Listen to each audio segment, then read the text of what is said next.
Hey guys, Jordan from Wheeling, BC. So, quick update. Unfortunately, we've had our first breakdown.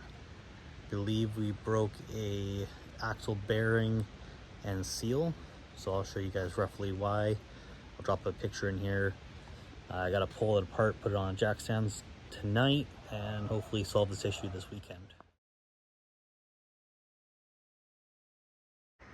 So yeah, the trusty ZR2 tracker I just picked up. Keep in mind, this does have 300,000 kilometers on it. But the rear end was making some noise. It went quiet. And now, as you can see, I got fluid everywhere. And all I smell is gear oil. So with that being said, I'm leaning towards those two issues. Hopefully it's not a super big fix. We'll get it pulled apart and see what happens. I mean, it's not like we don't have knowledge on these.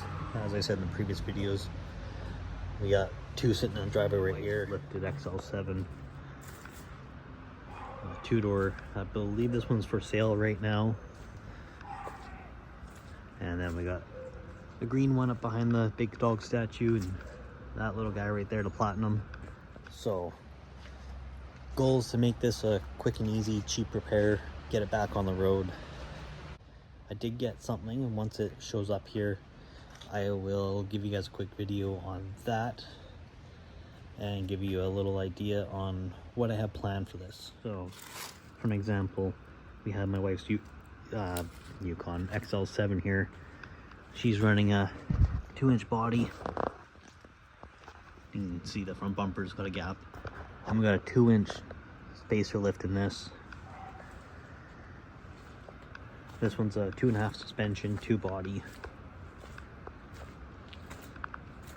And then we got this one. This is more or less what I'm planning. So this is a 2 body junkyard suspension lift. I'm not going to get into it. I have a bumper I have found that I'm going to be ordering. So the control arms on this one are from Turkey. Control arms and springs. The drop diff bracket, that's all part of the actual lift kit. The rest of it has been cobbled together, junkyard, to make it what it is. And this is running a, let me see here,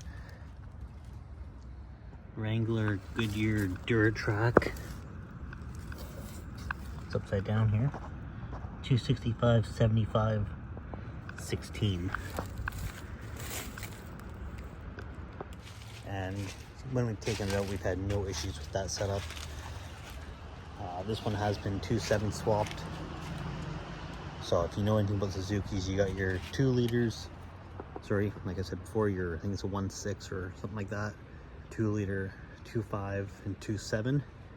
2.7 only comes in the XL7. So this one's been 2.7 swapped.